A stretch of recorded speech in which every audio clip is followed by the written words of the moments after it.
On today's episode, we're going to talk with Tom Erb. Tom's staffing and recruiting career spans over 25 years, and he's established himself as one of the industry's top subject matter experts. He is one of the most highly sought after national speakers in the staffing industry, presenting to a variety of industries and organizations, including American Staffing Association, the National Association of Personnel Services, Tech Serve Alliance, and dozens of state and regional staffing and recruiting conferences. Tom is also the author of Winning the Staffing Sales Game and writes the monthly column Recruiting Today for ASA's Staffing Success magazine. He's a former president of the Ohio Staffing and Search Association and Human Resource Association for Central Ohio, and is the past chair for the National Association of Personnel Services and former chair and current member of ASA's Professional Managerial Section Council. Tom, that's a mouthful. That's a lot of wonderful things. Yeah. I always think I should shorten that intro, but It's great. I love it. I am so excited to have you here so our audience can learn more about your experience in the staffing industry and beyond. So thank you so much for joining us today. We're so excited to have you. So my first question is always really the same is, I would love to learn about your background and how you got started in our talent industry, really your journey and where it's led you today with your company at Tallann Resources, and be able to tell us a little bit about that as well. Sure. Yeah. Well, just like everybody else in the staffing industry, I always wanted to be in the staffing industry as a little boy, and went to college for it. No, I went to school at West Virginia University, grew up in West Virginia, and went to undergrad and grad school there. Had a MBA, didn't know what I wanted to do with it. Thought I wanted to do something that was HR related, but didn't really know, and ended up getting an interview with Olsten at the day, which Olsten is still around. There's still a few franchises around, but for the most part has been swallowed up by Adecco years ago. And anyways, got the job. I started out as an interviewer. So all I was doing was interviewing people, and then moved into different roles, was a recruiter and account manager and an on-site, and then a branch manager and an area director, and did that for a while. Went to Spherion, spent 10 years at Spherion, did all sorts of things there, but that was my first foray into sales. Realized that I was a salesperson that just didn't know it, and loved sales. Did large account sales for a few years, then was a regional sales director, and then ultimately became a regional vice president over the Mideast market, and had about 35 offices rolling up and across 4 states, and did that until 2010. Decided I wanted to break off onto my own and do something different. And so for the last 13 years, I've been running Tallann Resources, and we do consulting and training to the staffing industry. We've worked with well over 1,000 staffing companies in the last 13 years, and do a little bit of everything. So we help just about anything that a staffing company needs help with, we've helped with multiple times. So that's, in a nutshell, that's what I love it. And I love how you said, well, I was a staffing person and I was a salesperson and I just didn't know it yet. I love that you said that. Yeah, I just never, at Olsten, never had the opportunity, or never even really thought about it. Like I said, I thought I wanted to get into HR when I was first starting out. And so then I just always realized that, yeah, I like this, but it's not, I don't love it, and got into sales and just loved that. And, continue to do that. And then ran a market and loved doing that as well. That's awesome. I love that. It's amazing. And you've worked with, obviously, boots on the ground, thousands of offices. That is so amazing. And I think that leads me to my first real question. Based on our previous conversation, we really talked about the current state of the economy. So give me your thoughts on the current state of the economy and really how it's truly affecting staffing and recruiting firms today, and what you're seeing and what they're coming to you with. The funny thing about it is that we're never happy with where we're at. 9 months ago, everybody was going, why would I sell? I've got so many positions that are open, and I can't find anybody to fill these jobs. And then now all of a sudden it's, why would I call my candidates? Why would I go recruit? I don't have jobs to fill. And it's also, we've really quickly changed the definition of what open jobs is. It used to be that, if a branch office had 15, 20 orders to work on. That was pretty good. Well, now it's like you got 80 orders and the recruiters are saying, I don't have anything to work on, right? Because they're all of a sudden they became very used to having 500 orders. And so it's interesting how we've changed that. We're always looking for reasons not to do certain things. I can't recruit because I don't have enough jobs. I can't sell because nobody can fill my job. So we're kind of in this in-between area where, people are going, are we in a downturn? Are we going into a recession? And nobody knows. The economists can't agree on it. The economists are wrong all the time. What I would say is that I think we're in this overcorrection. I think we're in, we've been going so fast.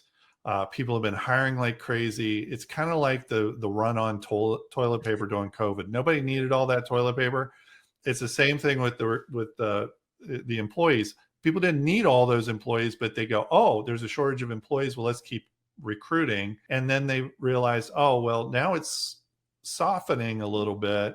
And so now you're seeing companies out there like Facebook and Google and others, a lot of the tech companies that are getting a lot of publicity for laying people off, but every single one of them has said, we're sorry that we have to do this. We overhired. So that's an overcorrection, right? They're correcting. It's not necessarily a slowdown, but an overcorrection. And then we're also seeing that you've got this trickle down of companies that are at the highest level that are going, it feels like we're slowing down, so we're going to slow down. And then that translates down to the next level of the companies that support them. And they go, well, they're starting to slow down, or it feels like they're slowing down, so we're going to slow down. It keeps going down to the staffing companies. Well, we may actually be seeing a slowdown because of what's going on at these levels. What we're also seeing is that these clients of ours, they're starting to see a little bit of a softening of the talent pool. They're starting to get more applicants of their own. We're all seeing that.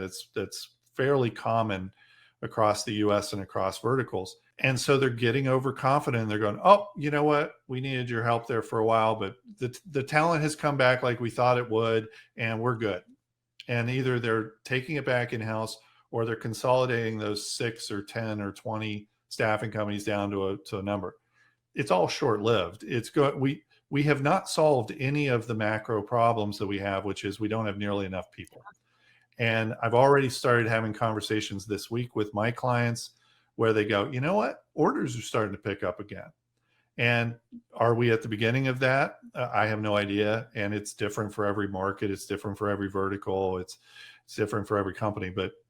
But I do think that we are in just this period of overcorrection that either now or relatively soon is going to come back. At the end of the day, we don't have enough people to fill jobs. We continue to have baby boomers retiring at record paces, so we're having less and less people, and we're just we'll be all right as an industry. Love that, and I love that perspective that it's maybe it's just an overcorrection, not a recession, not the sky is falling, everybody panics. Right. So I do love that, but I think that leads me to the question that offices that might be listening might be asking. So with that being said, how can these staffing offices or leaders adapt to this current climate change whenever they want to think about growing their business, right? So everybody thinks, oh, it's a market turn. I need to grow my business. What can I do? How can I do better? We may feel a little bit comfortable, but they want that growth. So from your perspective, what do you think that they can do to continue that growth? By the way, if all of that I just said is wrong, we want to delete this, right? Perfect. So if a few months from now we're in this deep recession, then please let's delete this episode. But the first thing we want to do is to stop going to the extremes.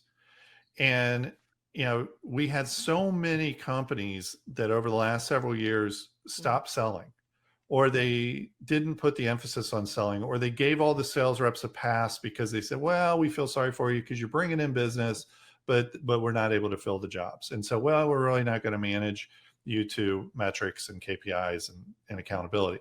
Well, now we've gone the other way. And now we're seeing people go, well, I'm going to stop recruiting. And now let's just focus on sales. I got to stop recruiting and focus on sales. What we need to be doing is both all the time. And so we also need to realize that sales is not something that we just correct in a couple of days. We don't just go and do an hour-long phone blitz where we get everybody on the phone and all of a sudden we've got tons of orders. So we need to do short-term things that address what we need to do now to get some business in if the business has dried up. And then we need to look at long-term, what's our sales strategy, and really, really commit to that long-term. Even if and when, which we will, I shouldn't say if, when we go back to this major talent shortage and lots of open jobs, we still need to be selling because lots of those jobs aren't any good. And we can always fill good jobs. Is what we can't fill are the mediocre or bad jobs. And so sales helps us on the recruiting side. We've got to keep selling. So right now, people need to say, hey, listen, let's not do this wide swinging pendulum of now we're going to sell, now we're going to recruit, now we're going to sell. We need to do it all. In the short term, the best way to sell is to go back to all your clients and develop relationships. A lot of us, most of the industry has gotten out of the habit of in-person sales, of going to lunch and breakfast and having meetings with our clients in person. We've gone to this whole remote relationship with them. And now what we need to do is go, this is an opportunity for us to get back with them and build those relationships. In a lot of cases, if the client is not giving us orders, it's not because they don't have orders. It's because they've consolidated down suppliers and we didn't make the cut.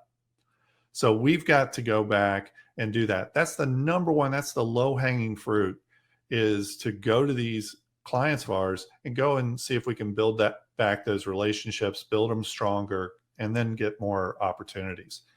The other thing to do too is say what really, really good talent has all of a sudden become a little bit more available because there is a softening in the market.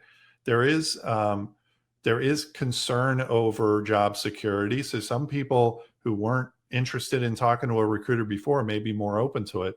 How do we still go out and connect with them and be able to skill market them? You know, most placeable candidates, go out and sell a skill, whatever you call it. That's also low hanging fruit. So that's the short-term stuff to do. And then the other thing is talk to everybody. You don't have to have a job to talk to candidates. Now's the time to talk to them so that when you do have the jobs, then you can be even more productive and faster. So those are the things I recommend doing. I love that. I love how you like it's truly about the human element. We, you know, all of the technology that we're getting in our industry, it makes it just so easy to forget about people or not follow up with people or be able not to develop that relationship. So I love that you said that. I think that's probably one of the biggest hardships I saw during coaching was the idea of, well, I need to go focus on this job order. I don't have time to sell today. So I love that you like that balanced desk. We can't forget about that. That's going to be something that really drives our success long term. Yeah. Otherwise, we're always just catching up. One way or the other, we're always just trying to catch up. The industry is hard enough alone to react to everything. If we can move anything in a proactive sense, we need to try to do so. So I love that. Yeah. What are some common mistakes that you see staffing firms making during a softening of the market right now? Like mistakes, like, yep, you're doing just what this office did and this office did. What are those? Identify those, and how can we avoid them? Yeah, I always tell the best way to gauge if you're doing something right or not is go, would my competition want me to do this? And what the competition wants you to do is to give up, throw your hands up in the air and say, there's nothing I can do about it, panic, make bad decisions primarily around internal staff, you know, oh, let's hold off hiring that person. Oh, let's go into hunker down mode. We hear that, you know, where we're going to batten the hatches. You know, I hear that from time to time. I go, that's exactly what your competition wants to do. By the way, when I went through the Great Recession of 2008, 2009, that's what I was hoping every single one of my competitors was doing, because I'm going to go take their share. That's the other thing that we don't realize is that, first of all, most staffing companies are not big enough to be impacted at a high level. We have such a small piece of the pie. You know, we are a fraction of the industry. So yes, if you're the $10 billion staffing companies, then it's hard when there's a slowdown. But if I'm a smaller company and I'm still aggressive, then I can still gain market share because I take them from others. Because during adversity is when our competitors make mistakes. And so we want to capitalize on those mistakes. We want to stay aggressive through any kind of a downturn. And the analogy I always like to use is the Tour de France. When they're riding along on flat ground, everybody's all bunched up. Everybody's doing fine. Everybody's within reach of the leader. It's when you go up that mountain that everybody falls off and you got a couple of leaders that are up there. Well, that's what we want to be. Those guys don't slow down and say, oh, geez, this is getting hard now. They say, this is where I separate myself. And that's the biggest mistake that people make, is that during adversity, we tend to get conservative. We actually need to be more aggressive. Obviously, you have budget constraints that you have to take into consideration, and you want to manage your money and your cash flow and all that well, but it's not a time to get real conservative. I love that answer. Obviously, you mentioned the previous recession, how the staffing industry has really evolved over the decades, right? The past few decades. What do you think? Yeah. You kind of alluded to this a little bit, but what do you think the future holds for our industry? How should people and leaders in our industry sit and think? Like, start that conversation of what they should be thinking. What might the future hold? I know you're not. We're going to delete it if it's wrong. Remember. That's right. Yes. Yeah. Tom was completely wrong. It's like Jim Cramer on CNBC or MSNBC. There's video of everything that he's ever said wrong. What I see, I actually think I'm pretty safe in saying that the staffing industry has just green pastures ahead of us. We've got great opportunity. There's all these different statistics that point to the fact that we just don't have enough people. We are much better in a high demand market than we are a high supply market. And the high supply is not going to be there for the next 40 or 50 years. We got 50 years of the US going below replacement level, which means we just have not made enough people to replace the people that are leaving the workforce. And during that 50 years, the economy has grown exponentially. So we've got kind of a double whammy on that. So, but that's all good for us. It is a great time to be in the staffing industry. If somebody's listening and they are 65 years old, 45 years old, or 25 years old, for the rest of their careers, the staffing industry is going to be strong. You'll have little dips and valleys, of course, but it's going to be one of the best industries to be in for the next several decades. There's a lot that's going to impact us from technology standpoint, and I think the way that we work is going to change in the industry. I think the types of jobs that we have, how we do things is certainly going to evolve. But I love the prospects we have for the staffing industry. I love that. And I'm going to get into, we talked a little bit about sales. I'm going to get into that in a minute. But so with that being said, I mean, that's been the common conversation. And any podcast I'm listening to, any conversation I'm having, we're not going to have enough workers. How can offices start to create a different mindset or think creatively to get ahead of that curve? Like, so we're not there yet, but how can we think positively to say, because it's honestly going to probably be creative in 5 years, 10 years from now, is probably going to be completely different than where we could have anticipated. But how can they think creatively going into this? It's about maximizing what you do bring in. It's about getting away from this, job board dependent approach. And I'm not bashing job boards. I'm not saying you don't have job boards, but most of the staffing industry, their whole recruiting strategy is posting jobs on job boards. We call it post and pray, right?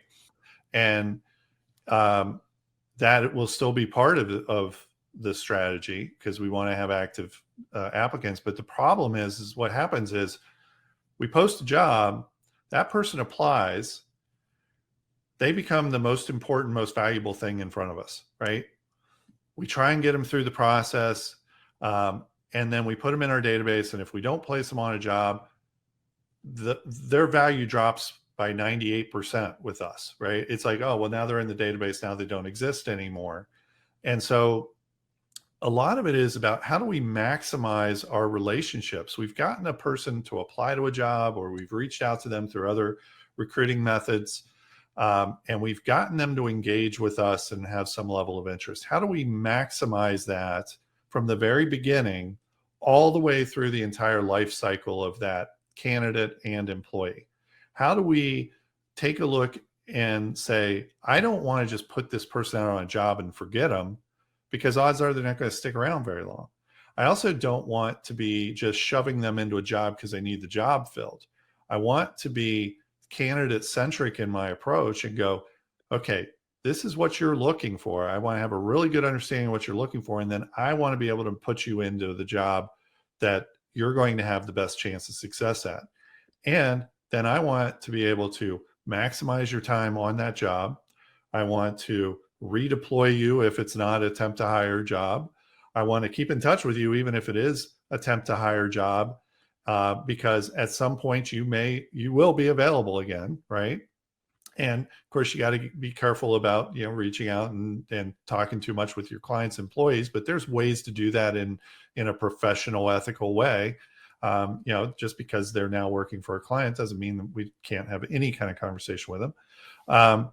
But we want to maximize all of those different things. We want to optimize our selection process so we don't have 75% of our people falling off after they apply.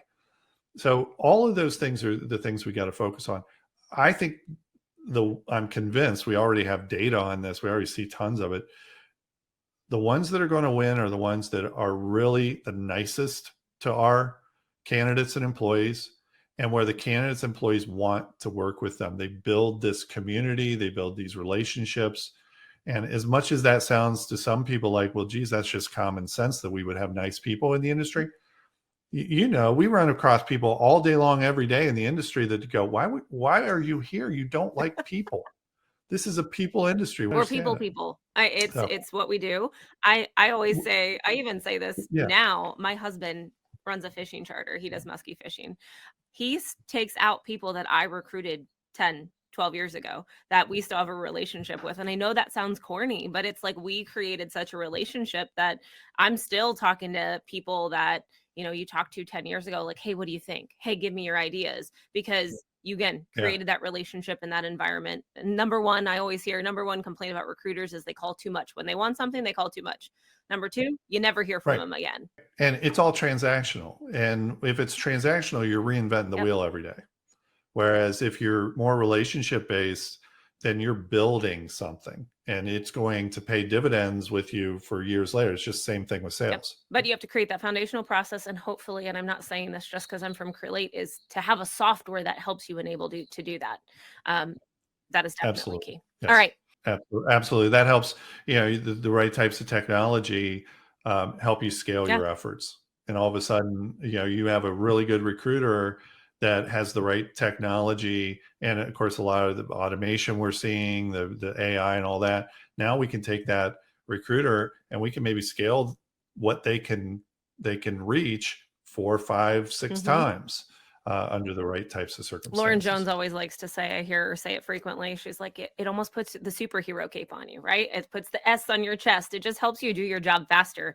AI is not going to replace all of us because, like you said, there's not enough people to fill all of us, but it's going to help us do everything at scale. In your book, you wrote Winning the Staffing Sales Game. You talk about the importance of sales in the staffing industry and really developing that framework around it. And obviously we talked right now is where we haven't had to flex that muscle of sales in the last 2 years. People haven't had to think about it. Some of them are even going back to rebuild those foundational processes because they've added a tech, added something to their system, and they're not able to capture it.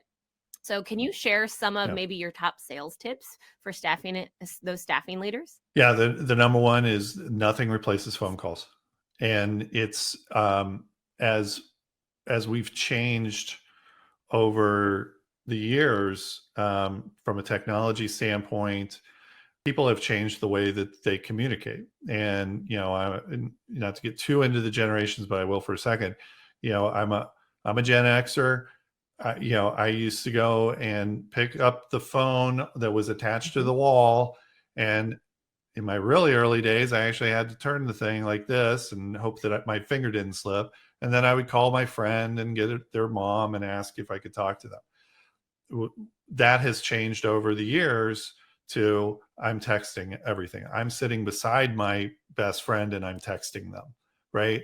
So it has changed a lot, but that doesn't mean that all of a sudden that picking up the phone and calling people isn't as valuable. Texting is very hard to texting is a great platform. I use texting. I'm not saying you don't do it. I'm not saying you don't do emails. I'm not saying you don't do social media. You do all those things. But at the end of the day, talking to a person face to face, talking to a person on video like we're doing, talking to a person on the phone, we pick up all of the different things that we can't pick up in text. And there are studies that show that 70% of communication is nonverbal. We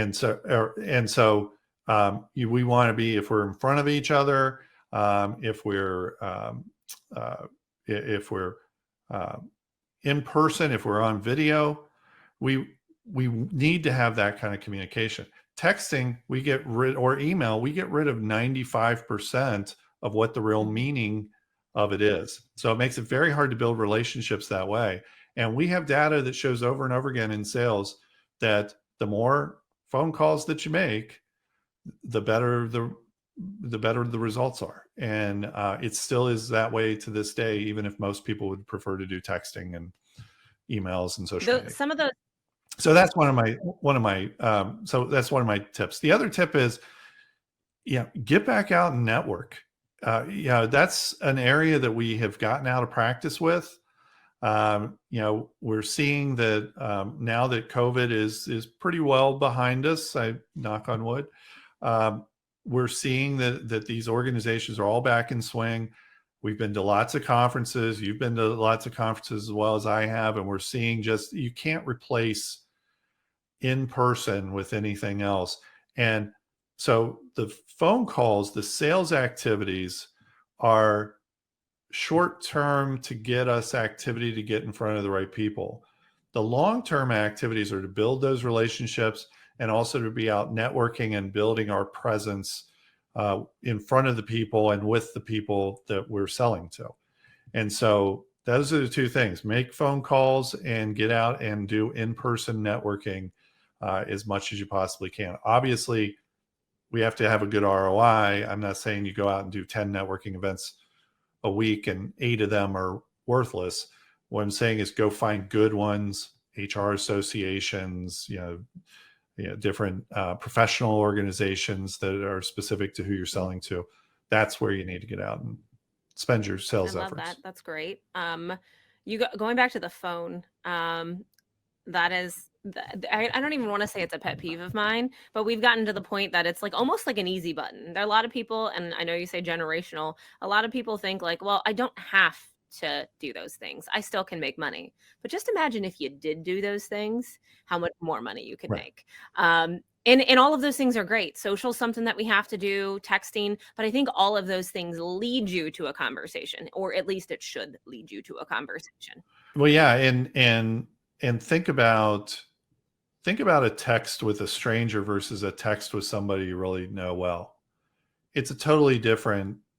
situation, right? If I'm texting somebody that I don't know, I don't know, I can't pick up on what their intent is. I can't pick up on their tone. If I know somebody pretty well, they can send the same text, but because I know them, I know exactly how to take that message in the same way the other way. So you want to have the other types. I'm not saying you don't Yeah. have the other types of communication. You do, absolutely. And I text my clients all the time and I do social media all the time. So that's not Yeah. what I'm saying. What I'm saying is that the relationships really are built on in person, on the phone, on Mhm. video, those types of things where we can have more, we can have better Mhm. conversations, and then you can enhance that and have other types of communication to continue to develop those 100%. relationships. Human element. I love it. Yes. Yeah. Can you share your favorite success story from your own career in staffing, and what did you learn from it? The first one that pops into my mind is from a while ago when I was doing sales, and some of the best successes I think come from overcoming adversity. And I'll give you a couple of things that I think are successes that I'm proud of. One is at the beginning of the recession in 2008, 2009. I took over some markets that were struggling. They did some consolidating of markets. And one of the things when we started to realize that, hey, we weren't coming out of this anytime soon, that recession went on for 2 years pretty much. People started to get frustrated. It was all the same stuff that you start to see a little bit now. And one of the things I said to them is I go, our mantra is we're not going to participate in this downturn. And we said that all the time. And anytime that somebody would start to get negative, start to have excuses about things, somebody, and after a while, it wasn't even me, it was other people would say, we're not going to participate in this downturn. And sure enough, we went out and we actually grabbed market share. We actually grew during that, even though the industry dropped like 30, 40% during that same time period. And so we were, I'm proud of that we were able to not only overcome adversity at that time, but buck the trend and be able to grow. The other thing that I'm proud of are some of the relationships that I built over time with clients that started out rocky, that started out where they really weren't open to me being a partner. They weren't open, I had to win them over. And the ones that are immediately friendly, that are warm, that, yeah, they'll go out to lunch with you right away. Yeah, those are great. We love those. But those aren't the ones that I think back to. The ones I think back to are the ones that wouldn't take my phone call, the ones that we started out with issues that I had to overcome. And just being able to look back and go, hey, listen, at 15 years later, I could text them, pick up the phone, call them, whatever, and they're going to respond to me. That's what's really fulfilling with all this. And this is the way we should kind of approach it. So I would say those are two of the biggest things. Those are good stories. And I love the mindset. It's half the time it's having the mindset to go into something, All and mindset. it's saying it enough times till you believe yourself. Next question. What advice would you give someone just starting out in the staffing industry? Where, times like this, people maybe think that, they were laid off somewhere else. They're like, hey, I want to start my own. Yeah. I saw a lot of this with new franchise owners, also at MRI, but I mean, this is something we're seeing. So what advice would you give someone starting out in this industry? The one thing I would look at is take a look at automation, take a look at Chat GPT and what it does and what it's going to be able to do. Take a look at other types of artificial intelligence workflows, ones that, we've got the voice chat, AI voice chat out there. We've got sourcing AI that's going out and sourcing candidates and attaching them to jobs and all that stuff. Look at all of that stuff and go, what can I do that can't be done by AI? If all I'm doing is processing applicants, if all I'm doing is, doing just transactional phone screens of people, all that stuff's going to get replaced. What you can't replace are the relationships. What you can't replace are the ability to build networks, to be a people connector. I was talking to my father-in-law a couple months ago, and he's been in sales most of his life. And he made the comment that stuck with me, and I never heard him say this before, and it stuck with. I never heard anybody say this before. He goes, "I collect people," and I thought about that, and I thought about him, and I go, you know what? He's absolutely right. He has a knack for collecting people. He builds these relationships that are decades and decades long. He's got all of these people. He focuses on building relationships that go below surface level. And that's really what I would recommend to people is get out there. The most valuable thing you can do is to build relationships, build networks. You do that, you're going to be successful forever. Don't be that person that gets laid off and all of a sudden goes on to LinkedIn and starts sending invites to connect. You should have already had those connections, right? You got to build your network of people. So that's the biggest thing I would say is build those relationships. The one other thing I would say too is this is a fantastic industry to be in. I've been in it for my whole career, almost 29 years. It's going to be an even better industry. Think about right now and in the future, are you in a job or are you in a profession? Are you a professional? Are you a professional recruiter? Are you a professional salesperson? A professional salesperson or a professional recruiter is always working on getting better. They are taking it upon themselves. Don't wait for others to give you training. Don't wait for others to send you to a conference or whatever. Take it upon yourself to get better all the time. And if you do that, you will have success for your entire career. You speak to my heart. Training and development is my thing. I love that. And I didn't pay him to say that and either. So that's wonderful. I appreciate that. Love. And I love that. You always hear people connector. I love people collector. That's pretty cool. That's amazing. Okay. With all of that being said, you just kind of talked about some qualities that leaders should have. So thinking about our industry, and a lot of times you see, okay, that's people coming into this industry, but leaders, the ones that want to stand out, the ones that want to continue the training, the ones that want to be successful. What are the most important qualities that those successful staffing leaders should possess? I think the first thing is that you have to have empathy for people. You have to want people to get better, and you have to approach it. You can be a driven, results-oriented leader that does it in a way that your employees will love you and you get the results. It does not have to be an either or, and it shouldn't be. The way that you do it is you go, you know what? We're going to have accountability. We're going to expect high results, but we're going to show you the path to get there, and it's going to be mutually beneficial. So I think a leader really needs to be, how can I'm a big believer in servant leadership. What can I do to continuously help my employees get better? Because if I can take the employees that I have and keep getting them better, more efficient, more productive, that not only helps me, not only helps the organization, but it helps that individual in growing as a person, growing as a professional. It's more fulfilling to be good at your job. It's one of the most that's how you get fulfillment out of a job. One is you like what you're doing. Two is that you're good at it, right? And so those are the things that we really need to focus on. I'm a big believer in using KPIs and metrics as a path to success. So it's not just about, I need you to hit this gross profit number.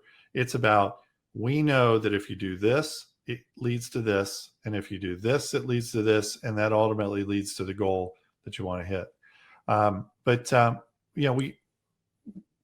Leaders need to hold people accountable, but they need to help them get there too. And and we need to do it from the standpoint of, it's in everybody's best interest, not I'm putting a thumb down on you because I don't trust you to do it. Yeah. So selfish. Katie will probably love this. Today, we actually dropped a podcast that we did 2 weeks ago it was about metrics and about how in our industry, we really stay on this like KPI hamster wheel, right? And I love that you said that. It's not necessarily the do more mentality. It's not about going out to make more calls, but it's like, how do we make those people successful? What do we change? How do we develop them in a way that's going to be beneficial for all of us? So I love that you said that. And selfish plug, that dropped on the 27th of April. So thank you for leading into that. That's great. Yeah. So with that being said, we've talked about tools, we've talked about AI, we've talked about technology, but I know that there's other resources out there. What resources or tools do you recommend for staffing and recruiting leaders to look at to improve their skills and their knowledge? Because they have to improve too. We can't just want that for our employees. We have to want and do that for ourselves as well. So what other resources and tools are out there? Well, I think that, there's a variety of podcasts out there that you can take a look at. I think I know that for me in my career, if there was an area I wanted to improve on, I looked for experts that could help me. So I bought a lot of books over the years and read those. I've listened to podcasts. I've subscribed to email newsletters, and I've gone to conferences. One of the best things that you can do to really elevate yourself is to be around others that are where you want to be and to learn from them. And most people that have gotten to a certain level are happy to share with others. If we have people that are enthusiastic and want to grow and they reach out to us for help, a lot of us are going to say, yeah, absolutely, I would love to, because that's what we want to do. And we'd like to see enthusiasm. We'd like to see ambitious people. We'd like to see people who are coachable and want to learn. And so that's one of the things I would take a look at doing. The other thing is to identify a mentor. And that can be informal. It can be formal. It can be somebody that you just really look up to, and you just ask if you can pick their brain every once in a while. If they're local, can I take you for coffee or lunch and just kind of talk through some things? Can I reach out to you if I have certain things that I just need to bounce off of somebody? Again, it can be a formal thing, like through the American Staffing Association's mentor program. They have that. That's a great tool. Or it can be a lot less formal. It can be where, you reach out and say, I'm looking for a mentor. Would you be one? Or it can be more informal, where you just consider them a mentor. And a lot of times that's the case. So there's a lot of resources if you just look for it. But the important thing is just be very open to being coached and to learn, and to always be just trying to get better.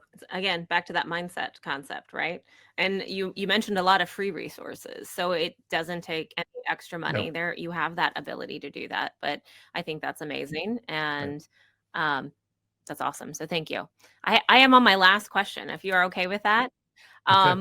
So with I'm that ready. being said, all the stuff that we talked about today, what do you see the future of staffing and recruiting? Essentially, we talked a little bit about that, but what advice do you have for firms to look to stay ahead of any future curves? It could be the curveball that we're hitting now, or the next, whatever we're going to experience next. But what advice do you have to those firms looking to stay ahead of any future trends that we're going to see? Get involved in associations. I think the fact that anybody listening to this has gone out of their way to learn. So, we're preaching to the choir a little bit, I think. But get involved in associations, learn from others that are in the industry. Pay close attention to technology. Technology is changing so fast. And, just for example, we've touched a little bit on AI. We've been talking about AI for years. It was basically fancy workflows. We're really getting to a time when AI really is here. Machine learning is really here. And I would say in the last 6 to 9 months, I've seen so much AI focused services, tools, all this that's really starting to impact the staffing industry. So it's going to blow right past you if you don't pay attention to it and if you don't get up to speed on it. So look into all sorts of different technology. Maximize your ATS. That's one of the very first things to take a look at is when I go in and I do consulting with clients and we look at ATS usage, they're usually using a fraction of it. I'm preaching the choir with you, but they're usually using it's just a fraction of it. Well, if you're not using most of what your database has to offer, the rest of this technology doesn't help, because the rest of this technology is usually integrated into your ATS or is utilized alongside of it. So that's one of the first things to do. And then the other thing is just focus on internal talent, and just look at your internal talent and go, do we have the best people? Do we know what we're looking for when we hire new people? We need to hire friendly, likable, empathetic people, because that's the future. It should have been the past, but it's certainly the future of staffing. So I would say focus on those. I love that. That's amazing. And that's only going to help with retention. There are so many offices that you talk to that they have retention problems, but all of the things that you've talked about, learning, improving, being empathetic, the right hiring out of the gate, all of those things are going to help you and your organization long term as well. Absolutely. Well, Tom, thank you so much for joining us, sharing your valuable insights on the state of the market, how we can stay ahead of curves, how we can learn and flex muscles that we haven't had to do in so long in some of our organizations, and really just think proactively. So thank you so much for joining us today. Well, thank you. As operation managers and leaders in the staffing industry, it's important to keep in mind the importance of that strong foundation, making full use of your ATS and the technologies you have at hand, and to stay proactive in our industry as trends and market shifts affect our business. And we have to pivot differently for increased efficiency and scale. Tom really highlighted some of the common mistakes to avoid, key factors to consider, and other influences to help us succeed in our industry. So thank you very much, Tom. It's also crucial to consistently assess where you are today, if you're on target to be where you need to be in the future. After all, we're all traveling that road of economic change. So just don't overreact or overcorrect or pivot too much without keeping your eye on the prize. I hope this conversation with Tom has provided you with some actionable insights that you can use to lead your teams towards success in the upcoming year. I'm Courtney Harmon with Crelate. Thank you so much for joining us, and stay tuned as we are dropping a new type of mini-series this month called FDE Express. In this mini-series, we'll be exploring specific topics related to growth blockers around your people, processes, and technologies in a quick and concise format. Each episode will provide you with actionable insights that you can implement right away. Thanks so much for listening to this month's Industry Spotlight with Tom Erb.